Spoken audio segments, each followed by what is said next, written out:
25 years ago, a priest, a nun, and a little girl vanished from a small religious town, leaving behind only whispers and locked doors.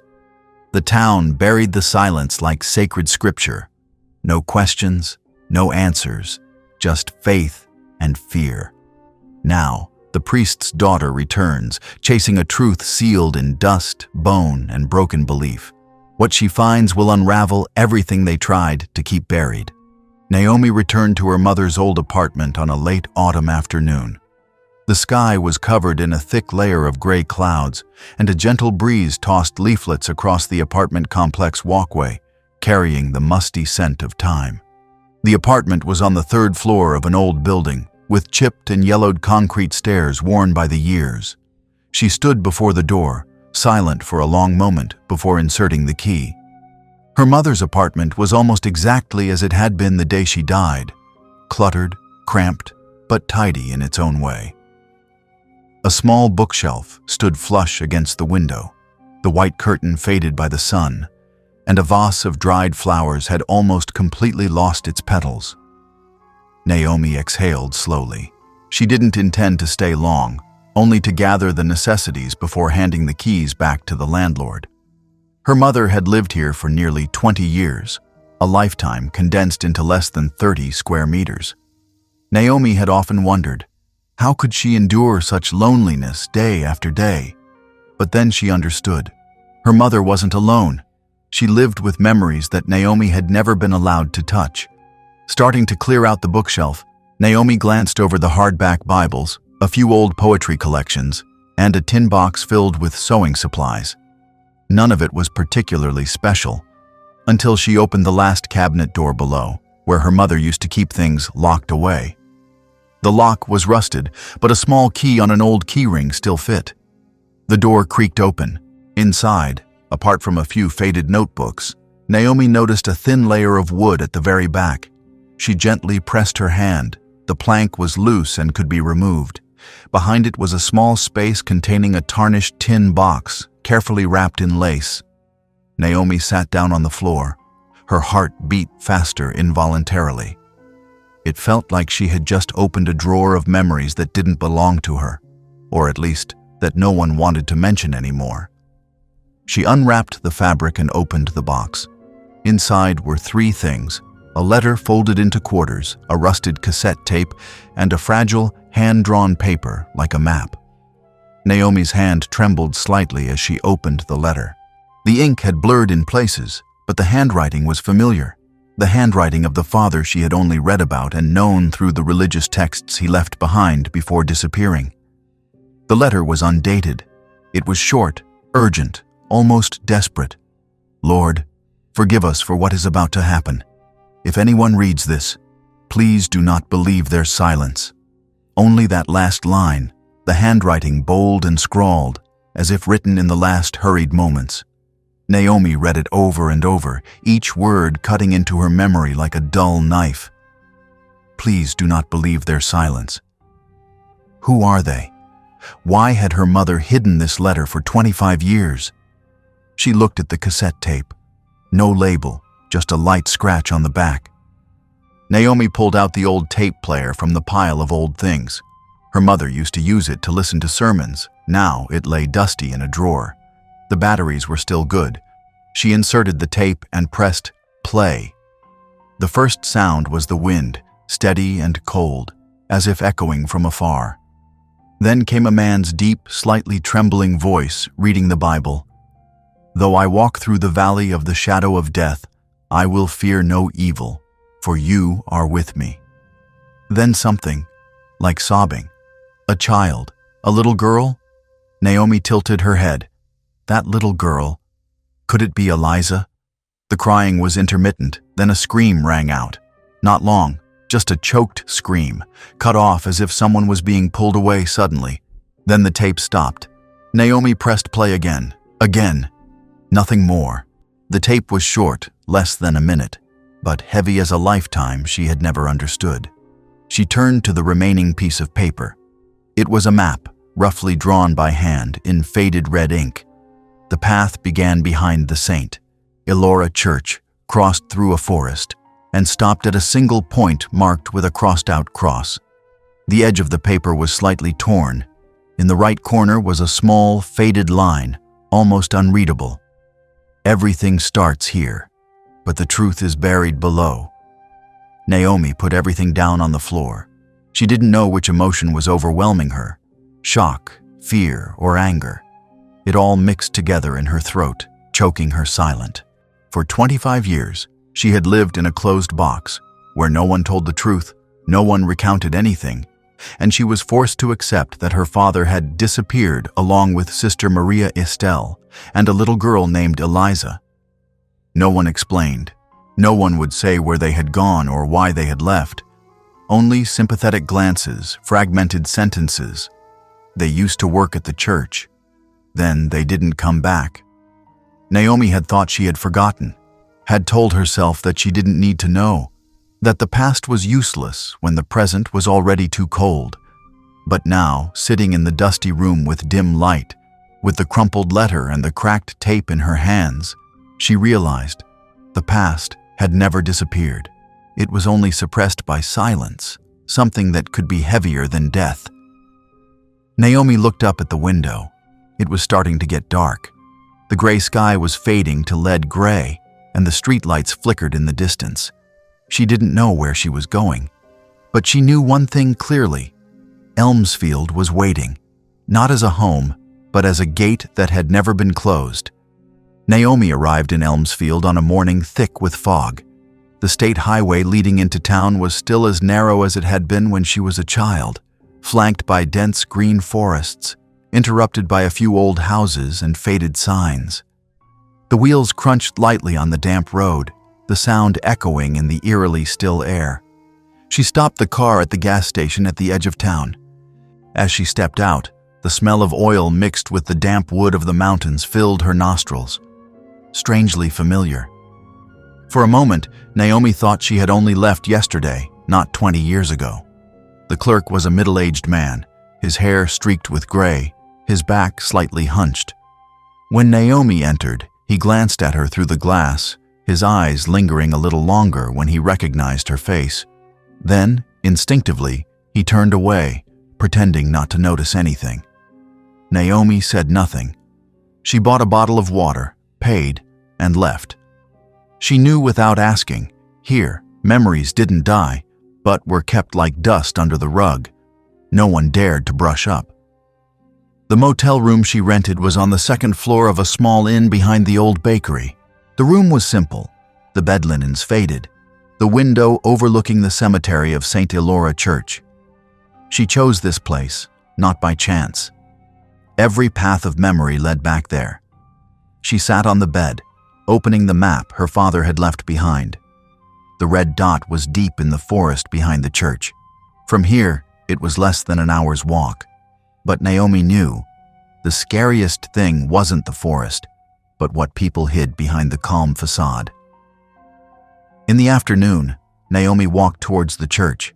Elmsfield was small, just a few blocks, a few eateries, a pharmacy, a library. She passed the barber shop that used to take her to school for the first time. Now it was a phone repair shop. Everything had changed, but the eyes of the passers-by had not. They looked at her, not speaking but clearly recognizing her. Some just glanced and turned away. Some greeted awkwardly. "Are you Belle's girl?" Naomi nodded, smiling slightly. That answer seemed to weigh down the air. Sorry, I have to go." And they left, quickly, as if afraid of something was clinging to her. As she approached St. Elora Church, Naomi paused for a moment. The gray stone church stood majestic in the small valley, its high roof and bell tower rising through the mist. The air here was thicker, damper, and heavy with the scent of old candles mixed with rotting wood. She pushed the door open and stepped inside. It was deserted inside, only the sound of the wind whistling softly through the stained glass window cracks. The long wooden benches were peeling, the lectern covered in a layer of dust. Today's sermon was over, but no one had cleaned up. Footsteps echoed from the end of the hallway. A man in a gray robe approached, his hair almost completely white, but his back still straight. The current pastor, Father Monroe. Naomi waited for him to approach, then said softly, "I am Naomi Bell, daughter of Isaiah Bell." Father Monroe showed no surprise. He just looked at her, his eyes heavy as stone. After a long moment, he replied, "I know. You look like your mother." Naomi swallowed. She took out the letter her father had written, a photo, keeping the original in the motel room. "I just want to ask, what did my father do? Why has no one said anything all these years?" Father Monroe did not take the paper. He looked at it, then at Naomi. What's past should be left to rest. But what if it was a mistake? What if someone needs the truth to keep living? This time, he turned away. His voice was deep and decisive. "You don't understand. There are things people can't fix, only bury it as deep as possible. And the survivors must learn to keep silent as part of their faith." Naomi clenched her hand. She did not answer. The anger in her did not erupt, but seeped in like cold mist, soaking her chest. She left the church as it was getting dark. The fog was thicker, the streetlights casting a weak yellow light on the cobblestone street. She returned to the motel room, her head pounding. The silence here wasn't the empty kind, but a threatening silence, as if everyone had agreed not to speak. When Naomi opened the door to her room, the first thing she saw was a small piece of paper tucked under the door. The paper was folded in thirds, no sender's name. She opened it. The words were written in blue ballpoint pen, scrawled like a trembling hand. "Don't go back to the forest. What is buried should be left alone. If you stir it up, no one will save you." Naomi read it 3 times. Not angry, not afraid, just very clear. The fear in Elmsfield hadn't disappeared. It was still there, living in the hearts of the people, in the prayers, in the eyes of the pastor, and now in the door of the room she had just opened. But Naomi wasn't the child who stood at her mother's funeral, waiting for someone to take her home. If no one took her, she would go herself. She stood up, looking towards the church from the window. The shadow of the bell tower was imprinted on the mist like a broken cross. In her heart, there was no belief, no prayer, only one question. What did Father do that the whole town had to keep silent as a sacred ritual? And Naomi knew. Only by stepping into that darkness could she find the missing piece of her life. Naomi left the motel room before it was even fully light. She walked, clutching the map, her eyes fixed on the small dirt path leading behind the church. The gate leading into the forest was rusted, locked with an old chain. The sign, "Restricted Area, Private Property of the Diocese," hung crookedly, the letters almost unreadable. Naomi climbed over the fence, her shoes caught on a piece of barbed wire, tearing slightly on the side. She didn't stop. In her heart, at this moment, there was no room for hesitation. Only a silent impulse to know. The forest was still as she remembered it from her childhood, damp, dense, thick with the smell of rotting wood and green moss. Dry branches snapped under her feet, the sound echoing clearly in the misty space. The map led her along a path that was almost buried, with only a few landmarks, a horseshoe-shaped rock, a lightning-struck broken oak tree, just as drawn on the paper. Her father's hand had trembled when drawing the map, but the accuracy was still intact. Naomi knew he wasn't writing for anyone but her, even though he had never met her as an adult. About 40 minutes later, she stopped before a small clearing in the forest. There, an old wooden shack, almost collapsing, was nestled among the tangled vines. The roof of the shack had many holes. The wooden walls were black, the door tilted to one side. There was no sign that this place had ever been used as a religious space, except for the unusual atmosphere surrounding it. Naomi walked over and pushed the door. The hinge made a long screeching sound, like a forgotten sound suddenly coming back to life. Inside, it was dark and cold. The faint light of the morning filtered through the cracks in the wooden walls, shining on a small space just big enough for one person to stand straight. The smell of mold, ash, and burnt candles hit her nose, making Naomi dizzy for a moment. Right in the middle of the shack was a crude altar made of rough wood, covered with a faded white cloth. On it was a Bible that had been torn nearly in half. The last remaining page lay face up, the text blurred, "Do not test the Lord your God." Around the table were ash marks in a circle, as if a small fire had been lit many times. Naomi bent down, her fingers touched the cold ash, crumbling. Everything here suggested a ritual, but not like a holy ceremony. It was like something that had been abused, pushed too far. She turned to the corner of the shack. There, a small wooden box was hidden under the table. She pulled it out and opened the lid. Inside was an old notebook. The spine had come loose, the paper yellowed, the edges gray with mold. On the cover were 3 handwritten words in faded purple ink. Estelle M. Personal Journal. Naomi's heart seemed to stop for a beat. Sister Maria Estelle, who had disappeared with her father and baby Eliza. This notebook wasn't a file. It was a personal diary. She opened it, each page of paper so soft it seemed to melt between her fingers. The ink was smudged in many places, some lines crossed out, some passages written intermittently as if wrestling with inner turmoil. Eliza dreamed of the light again. She said, "He is calling me. Isaiah believes it is a calling, but I am afraid. The light doesn't come from heaven. It makes her tremble. I don't know what to do. I'm no longer sure if we are leading her or pushing her into the hands of something else." Naomi flipped through, her hand beginning to tremble. The penultimate page contained a single, trembling line. Isaiah believes the light will save, but it frightens Eliza. No date, no conclusion. Just a dry line, like the last whisper of someone standing between faith and collapse. Naomi put the notebook down. She leaned her back against the wall of the shack, gasping for breath. For the first time, she felt that what she was facing wasn't just a family mystery. She had thought her father had disappeared because of an accident, because of personal reasons. But now, a new image was beginning to form. Her father may have believed in something that wasn't real, and if he dragged a little girl along on that journey, Naomi's throat tightened.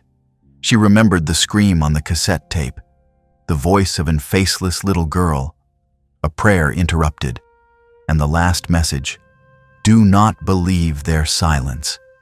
The shack became stuffy. Naomi hurried outside, taking a deep breath of forest air. The wind was cold but clear, unlike the thick air in that room. She looked back at the shack, where the moldy boards obscured the light. What she had just found wasn't a confession, nor was it evidence. It was a forgotten whisper, a woman who had been unable to prevent something from happening, who knew it was wrong, but didn't dare to stand up and stop it. She turned her head to look towards the church, faintly visible between the distant trees. An image of her father appeared, sitting at the pulpit years ago, holding the Bible, his eyes shining under his glasses, his voice warm, deep, reciting the story of faith as if he were it. Now Naomi wasn't so sure. Had he believed wrong? Or had this town chosen the wrong thing to believe in? In her head, the name Eliza rang out, for the first time carrying a clearer image. A small girl, her eyes wide open, looking at a light that no one else saw. A child who was believed to be chosen, but died in panic. Naomi didn't have enough evidence, but she knew Eliza's fear was real. And if she left here without going deeper, then her silence would be no different from those who had chosen to forget. Naomi couldn't sleep. She lay on the motel bed, looking at the damp-stained ceiling, replaying every line in Sister Estelle's notebook in her head. The broken sentences were still imprinted as faint bloodstains. Isaiah believes the light will help, but it frightens Eliza. And Naomi understood. She needed another piece of the puzzle. She needed to find someone who had lived during that period, who had seen, heard, and, even if silent, knew something. Early the next morning, Naomi walked to the small grocery store on the corner of the main street. This place used to be owned by Mrs. Mavis, a middle-aged woman who often gave her free candy. Now, the Mavis's store sign was old, but still hanging. When Naomi pushed the door open, The jingle bell rang weakly. The space inside was almost unchanged. Old wooden shelves filled with household goods, the familiar cash register in the left corner. Behind the counter was an old woman with white hair, thin, wearing a thick sweater and round glasses. Naomi approached, trying to keep her voice calm. "Hello, Mrs. Mavis. Do you remember me?" The woman squinted behind her glasses. After a moment, she blinked, as if someone had recalled a name she didn't dare to remember. Naomi. Naomi Bell. Her voice was small, almost only audible to herself. Naomi nodded. "I'm looking into my father, about Father Isaiah and what happened. You used to be close to Sister Estelle, right?"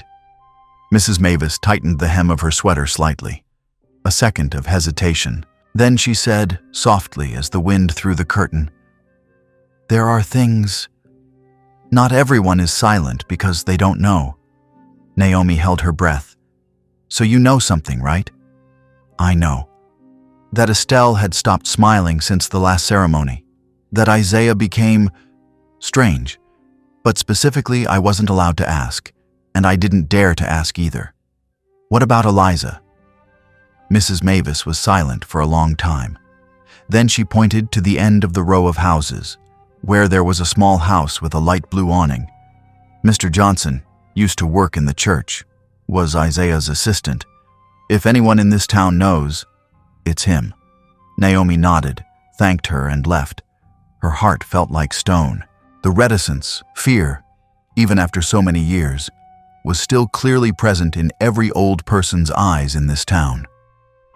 Mr. Johnson's house was deep in a small alley. The door was unlocked, only slightly closed. Naomi knocked lightly. There was no answer. She knocked a second time, a third time.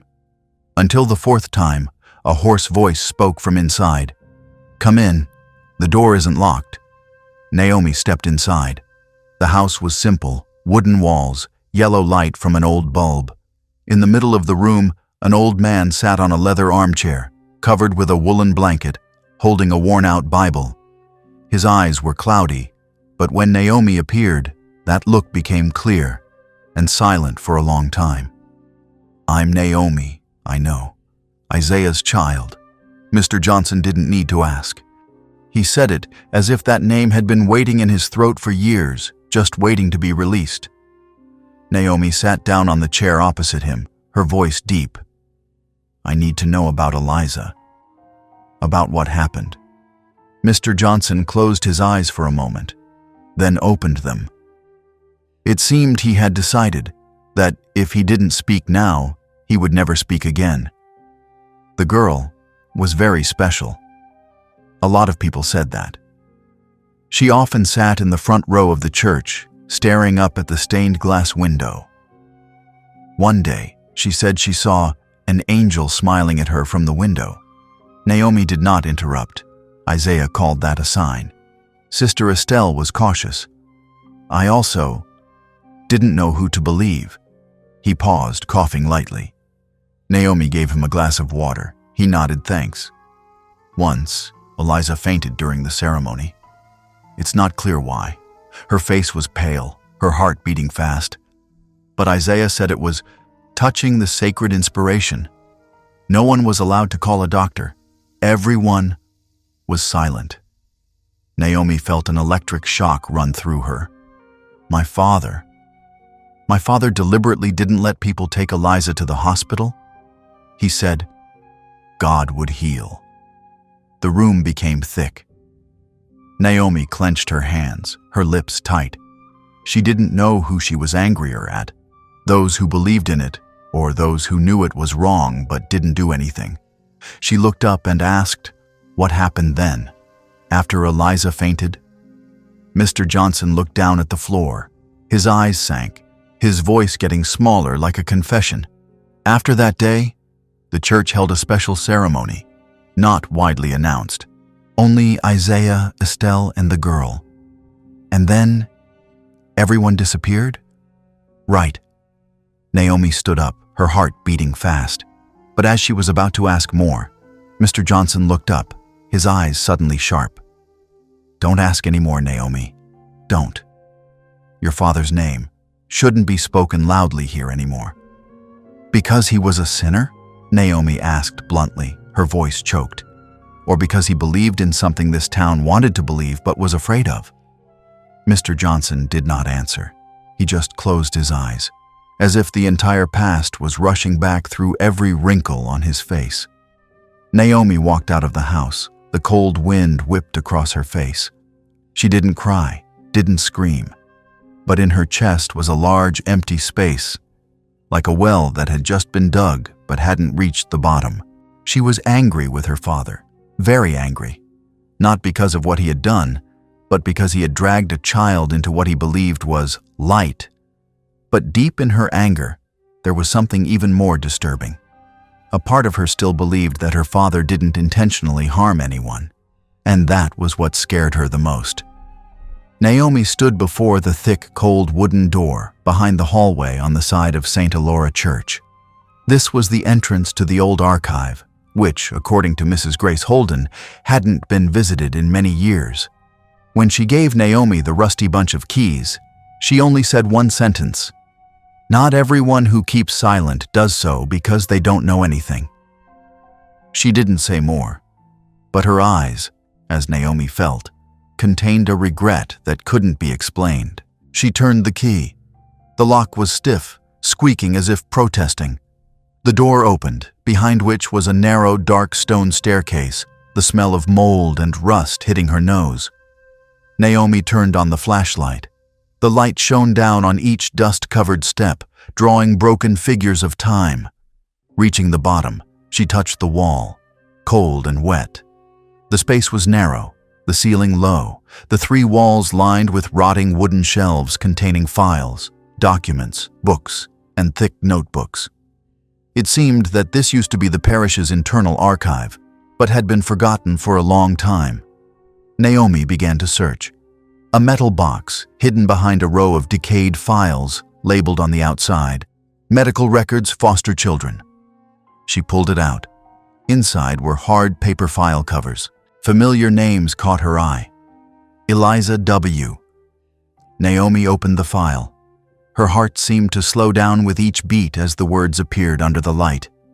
Name: Eliza Whitmore. Adoption age: 4 tentative diagnosis, 2000.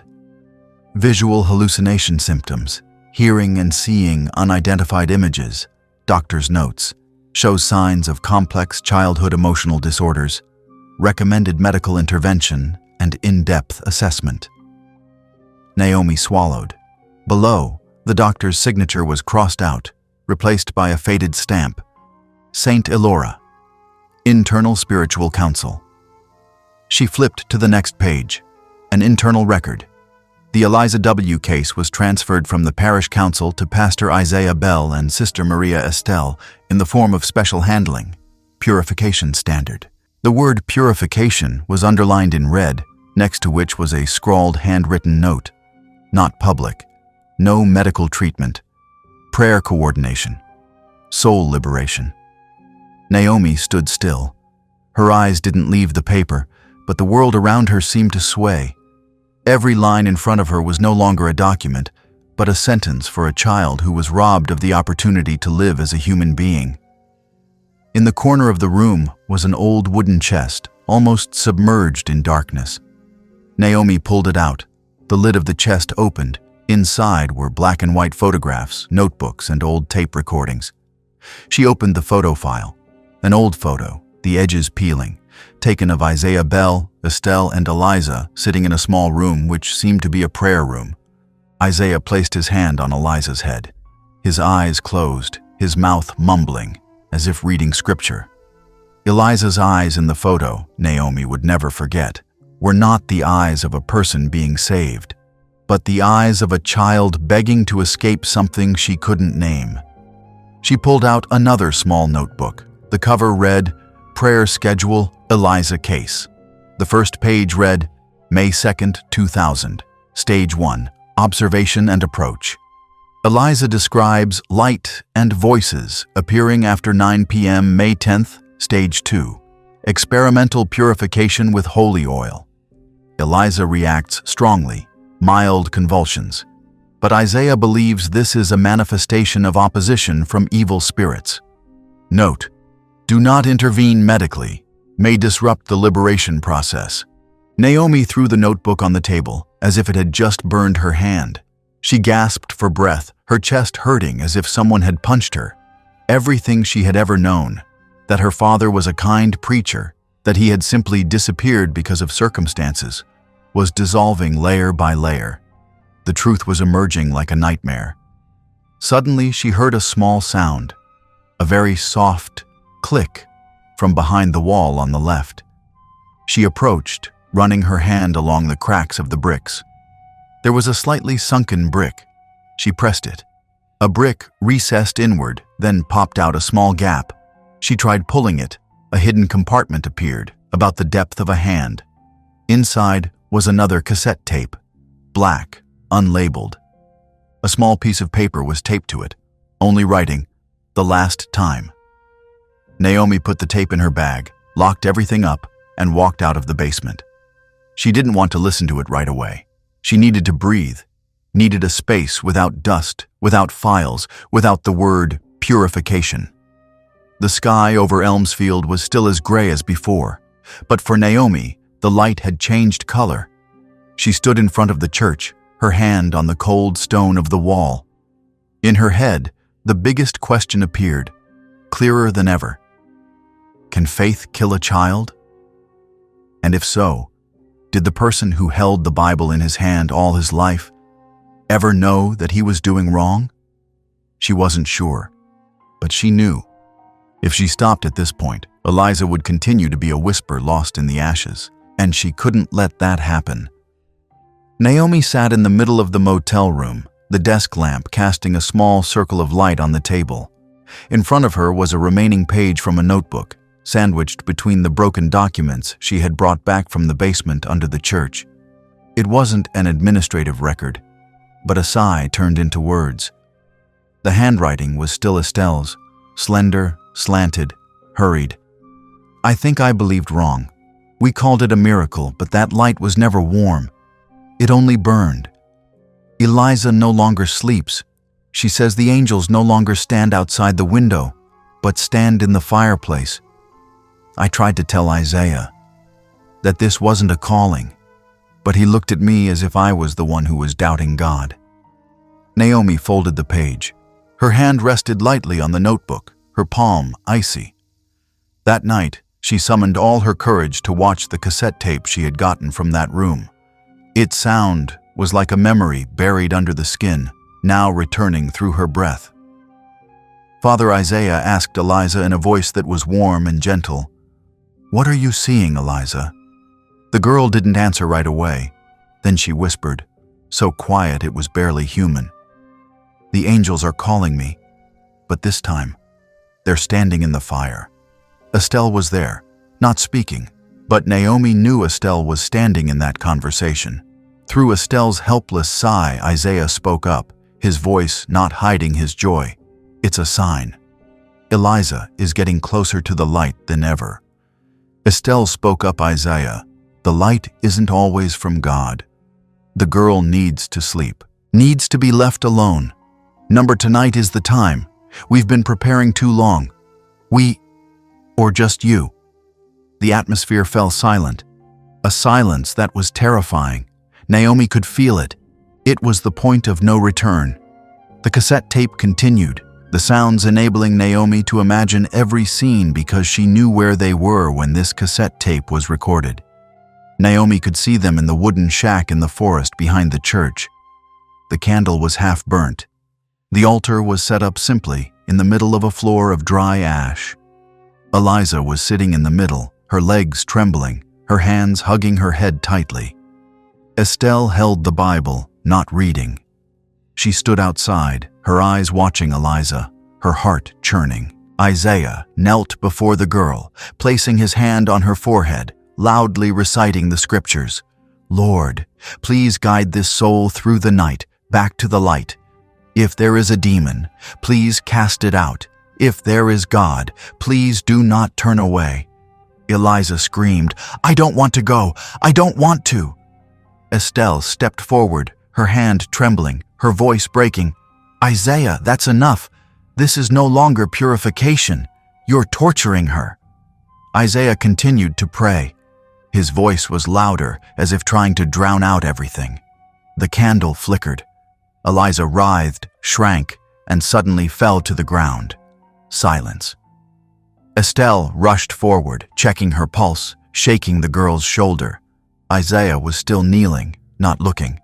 "Eliza is no longer breathing." Isaiah's voice started to break, urgent and confused. "Impossible. Impossible. You killed her, Isaiah. No, God. God chose." Estelle said nothing more. She collapsed. And then, she didn't return to town either. Naomi turned off the cassette tape. She couldn't take it anymore. Her throat was dry, her eyes blurred with tears. No one tried to kill Eliza, but no one saved her either. And that was the tragedy. Naomi stood up, looking in the mirror. Her face not only reflected herself, but also the shadows of those who had chosen faith, to the point that they no longer saw the truth. She didn't know if her father still deserved to be loved, but she knew one thing for sure. He wasn't evil, just someone who had closed his eyes in a world where he could no longer distinguish between real light and burning fire. She whispered softly to herself, "I understand now, Dad." And she cried. Not for a father who disappeared, or for a little girl who died in the arms of prayer, but because she understood that true death is when people believe too much in the wrong thing, to the point that they no longer see themselves as wrong. When Naomi entered the forest, the sun was high, but the mist still lingered in the canopy like an old breath. She carried a small shovel, a flashlight, and Sister Estelle's notebook, which she had read over and over all night. There was one sentence that she couldn't take her eyes off on the last page. "We will not leave. Not leave Eliza alone." That sentence didn't carry an excuse. It didn't have tears, just simply like a final vow, silent and absolute. The wooden shack appeared in the forest as the first time Naomi saw it, but this time she no longer felt like she was entering a forbidden place. Everything was bare. Only the truth lay beneath the ground. She knelt on the wooden floor of the shack, pushing away the old ash, the rotting dust. The wooden floor was not nailed, just planks stacked on top of each other. Naomi pried one plank, and it popped up with a dry screech. Underneath was earth, dark brown, wet, a musty smell rising like breath from the past. She began to dig. Each shovel was slow, sure. She didn't know what she expected. A box? Something symbolic? But when the shovel blade hit fabric, she stopped. It was an old bundle of fabric, carefully wrapped, tied with rotten twine. Naomi took a deep breath, her hand trembling slightly as she opened it. Inside, it wasn't anything vague anymore, but human bones, small, fragile. There was no mistaking it. The bones of a child. She squatted down. Her heart didn't beat fast. It became unusually quiet, as if the pain had exceeded the threshold, leaving only a thick emptiness. Naomi continued to dig. Not far from the first body, she touched two larger bodies, wrapped in simple cloth. She didn't open them. She knew who they were. 3 people, 3 endings. Not a goodbye, not a grave. Naomi sat there, on the edge of the pit, her hands covered in mud. The wind blew gently. The forest did not cry. Everything was silent. Not the silence of death, but the silence of what had been acknowledged. She looked down at the pit. Among the pieces of fabric, something protruded, a thin piece of paper wrapped in a clear plastic bag pressed against the back of the larger body. Naomi pulled it out. It was a letter, folded in half, the handwriting unmistakable. Isaiah Bell. Naomi opened the letter. "Naomi, when you read this, I don't know who you are anymore. I don't know if you're still angry with me, if you still remember me, or if you just think of me as someone who never came back. I have no excuses. Just one thing to confess. I believed I could save Eliza, that her calling was a miracle, and I listened to that call more than I listened to her fear. I was wrong. She wasn't chosen by God. She needed to be hugged, taken to the doctor, told that everything would be okay. But I took her to this wooden shack, put my hand on her forehead, and read scripture as if I could cast something out. And then she died. In my hands. When her eyes no longer looked at me, Estelle didn't leave. She chose to stay. And I couldn't leave Eliza alone either. We didn't bury her because we were afraid of others, but because of ourselves, because we were not worthy to set foot on any other sacred ground. Naomi, if you find this letter, please don't bring us back to that town. They have chosen their way of life. Let the three wrongdoers lie together, and if possible, forgive me, not because I deserve it, but because you deserve to live lightly. Isaiah. Naomi finished reading without shedding tears. She couldn't cry anymore. She sat there for a long time, the letter still in her hand, the wind blowing, making the piece of paper tremble slightly as if whispering. Above her, the old branches swayed like whispers from another world, unclear whether it was the wind or something still lingering between the three of them. She bowed her head close to the ground, so close that she could smell the damp rot from the thin layer of earth on the dead's back.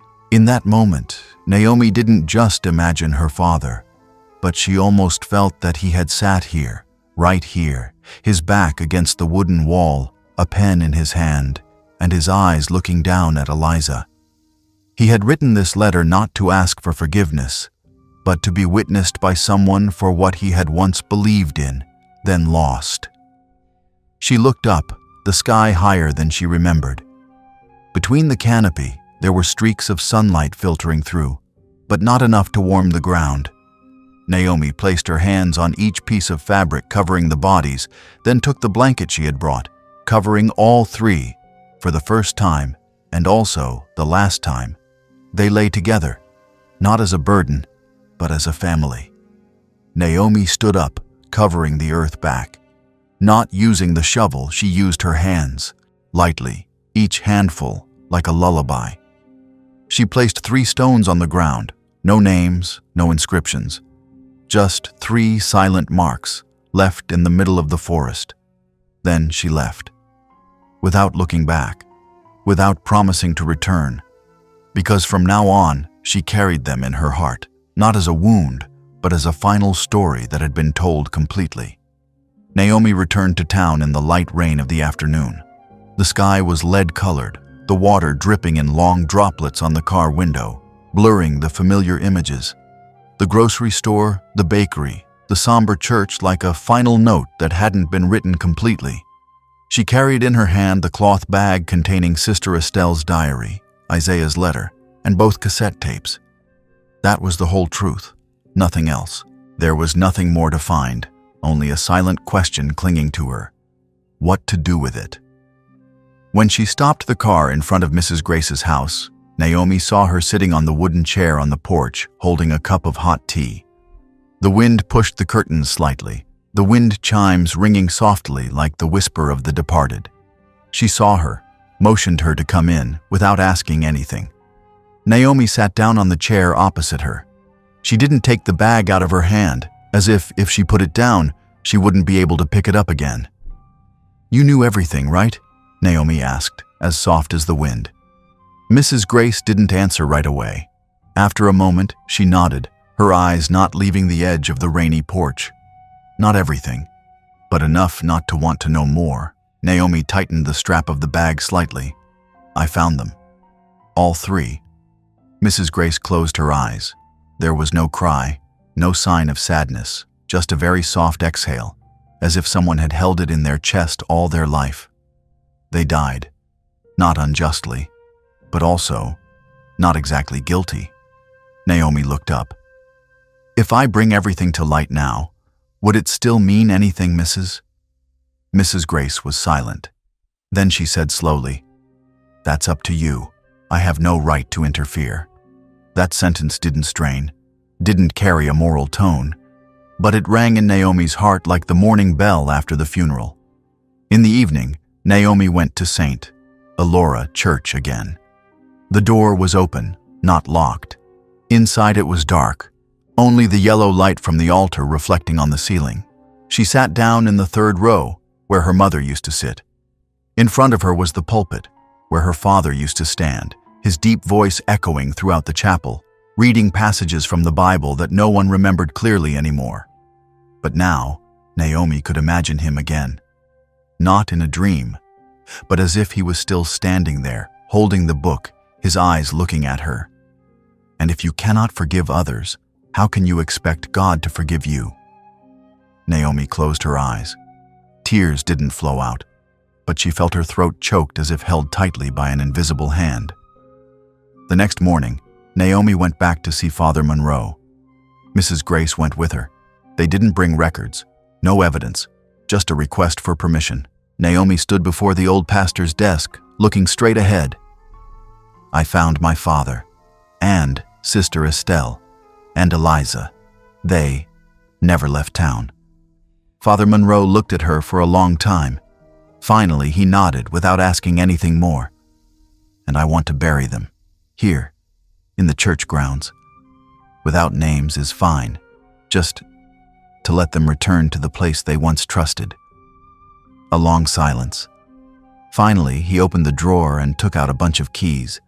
There's a piece of land behind the cypress trees. It used to be a meditation garden. No one has used it since they left. Thank you, Father, Naomi said, her eyes not red, but her hand tightening the strap of the bag as if thanking for the last time with the past. That night, Naomi returned to the motel room, took Sister Estelle's notebook and her father's letter, wrapped them in a white cloth. She didn't hand them over to the police, didn't publish them, didn't call the press. She just put everything in a small wooden box, locked it, and buried it right under the pine tree next to where the gravestone would be erected for the three of them. No one needed to know more. No one needed to endure more. The truth had been told, just not told outside. When she was done, Naomi sat down on the ground.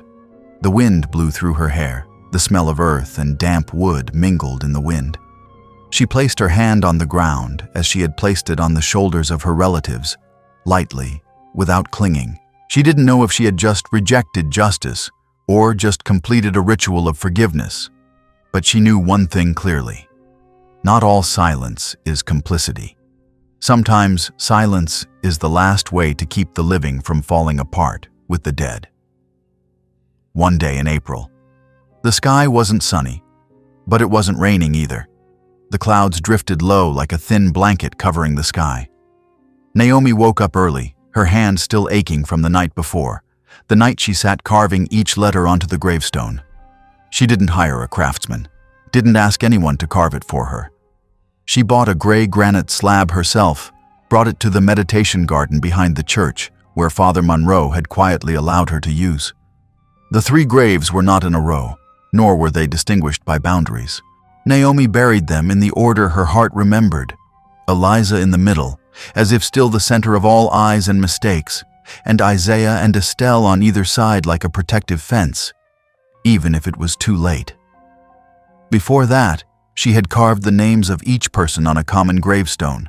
Eliza, who left; Estelle, who understood; Isaiah, who believed. No titles, no date of birth, date of death, no patterns, only words, and the truth, for the first time called by its right name. Naomi stood before the completed gravestone, her hand covered in stone dust. She didn't feel relieved, but she no longer carried resentment, as if her hand when carving the letters had also carved out the bitterness she had carried for 25 years. The unofficial burial took place in the afternoon. Naomi didn't send invitations, didn't spread the word, but as she placed the white cloth on each grave and lit 3 small candles, people gradually appeared, one by one, without sound. Father Monroe was the first. He wore a black robe, holding a prayer book but not opening it. He stood a few steps away, nodding to Naomi, not speaking, not preaching, not giving a blessing. He understood. This wasn't a ceremony for the church. but for 3 people who had been rejected by the very faith they served. Then there was Mrs. Grace, quietly placing a bunch of wildflowers on the new ground. The petals were purple and blue, growing on the edge of the forest with no smell, but gentle. Then came some of the townspeople. An old couple from the bakery, a young girl that Naomi didn't remember the name of, maybe the granddaughter of someone who used to go to church. They didn't speak, didn't approach. They just stood far away, as people do when witnessing something sacred but not qualified to interfere. Naomi didn't blame them, because being there was enough. She stepped forward, placing her hand on the old Bible that she had found in the shack. The cover was torn, only keeping a passage that she had heard her father read to her mother on a distant night. "Blessed are those who mourn, for they will be comforted." Naomi didn't believe she would be comforted, but she knew she had mourned enough, and now it was time to stand up. She read slowly, not holding the book just from memory, but clearly, steadily. Her voice didn't tremble, because this was no longer a reading of a believer, but the farewell of a survivor. As she stepped down, Father Monroe gently stepped forward. He didn't read the ceremony, didn't sprinkle holy water, just stood before the gravestone and placed his hand on the words, "Eliza, who left." Naomi stepped closer, looking up at him. "Are you angry with them?" He shook his head. His eyes looked into the forest behind, where the shack used to be, where the light never reached. "Number, I just feel sorry. Because sometimes, good people believe wrongly in what they think is God." Naomi didn't say anything more. She turned and walked towards the end of the garden, where she placed a small wooden chair made by her own hands. She sat down, took a long breath, not to breathe for relief, but to absorb the air like someone truly alive. After the ceremony, everyone quietly left. No one said goodbye, but each footstep imprinted on the ground like a sign of something that had been recorded, not with words, not with tears, but with presence. Naomi stayed alone. She took out a small picture, a picture of 3 people, Isaiah holding Eliza, and Estelle sitting next to her, her hand on the Bible. The picture was crumpled, not clear, but the smile in the picture remained. A smile before the storm. She buried the picture under the foot of the tombstone. No one will find it, but she doesn't need anyone to see it, because to her, they had names, not on paper, but in memory. As dusk fell, Naomi stood up. The cool wind blew through the trees. For the first time in many years, she didn't feel cold. She walked away, without looking back. Not because she forgot, but because when the dead have been put in their right place, the living can move on. The sky wasn't quite bright when Naomi packed the last suitcase into the trunk. There was no one to see her off. No lights were on in the houses along the town. Only the early morning dew clung thinly like a faint cloth covering everything. Before leaving, Naomi turned back to look at the motel room, where she had slept for the past few days, where she had spent so many nights turning over every fragment of memory that had been cut off. She gently stroked the edge of the bedsheet, touched the pillow that still had a hollow mark, not because she felt nostalgic, but because she knew the last moments were always the truest moments. On the table, the cup of tea that Mrs. Grace had left the other day was still there, dry at the bottom. Naomi didn't take it with her. She just held a small handful of earth from the meditation garden, wrapped in paper, as a reminder that everything lost had also been a part of real life. Naomi stood before Mrs. Grace's house, holding the old bunch of keys, the thing that had opened a forgotten chapter of history. She didn't knock on the door, just gently placed the keys on the wooden sill and left a small piece of paper folded in half. "Thank you for keeping silent, so that others can learn to listen." She turned away, hearing footsteps inside the house, but no one opened the door. Naomi didn't need a farewell. This town didn't have many words for her, and now she didn't need them either.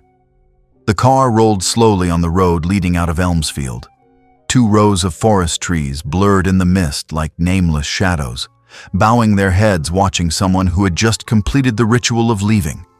She had come here with all the questions and left carrying a form of answer that didn't need to be spoken.